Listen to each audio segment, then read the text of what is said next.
Oh, hey, fancy people. I was just editing next week's YouTube video. I'm not sure about these Final Cut scissors.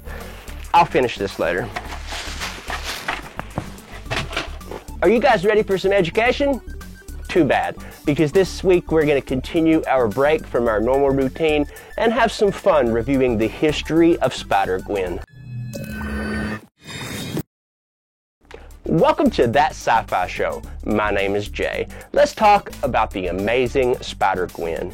Gwen Stacy was Peter Parker's first girlfriend, even before Mary Jane. I know, it's true though.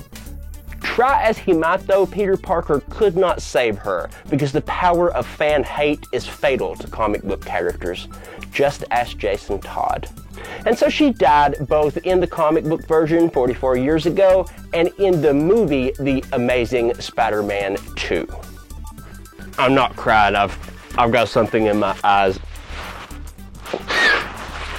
However, in comics, no character ever truly dies, and I'm not talking about living on in the memories of devoted fans here. I'm talking about coming back from the dead via alternate timeline, or cloning, or magic, because comics.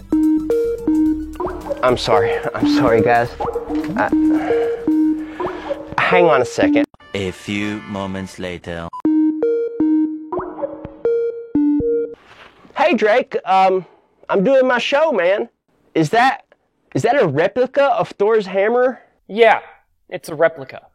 So, what did you just say? Magic? Cloning? Because comics?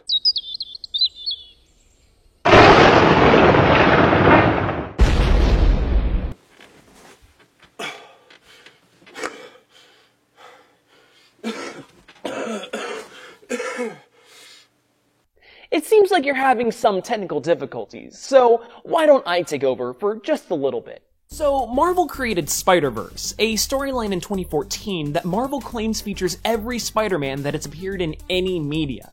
Now, Marvel's multiverse contains an infinite number of universes where Marvel can explore other characters and concepts that wouldn't make reasonable sense in the main universe. Spider-Gwen was originally introduced in the crossover story Edge of the Spider-Verse number 2.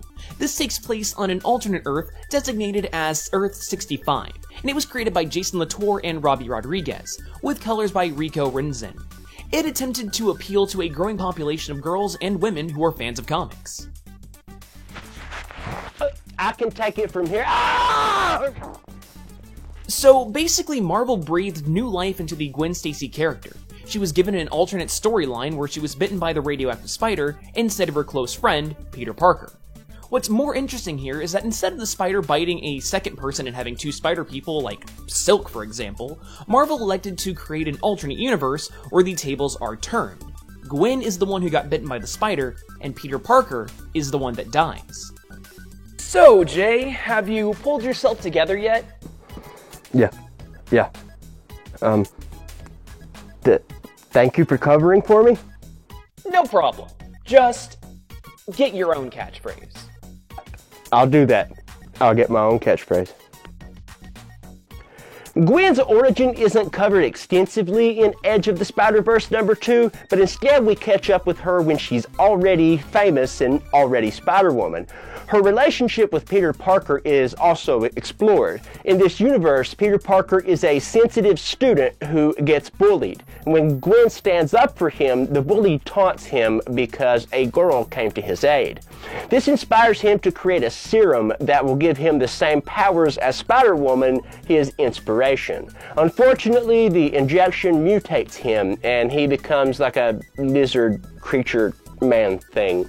In true comic book fashion, this turns him into a villain. Spider-Gwen is forced to battle him and he winds up dead.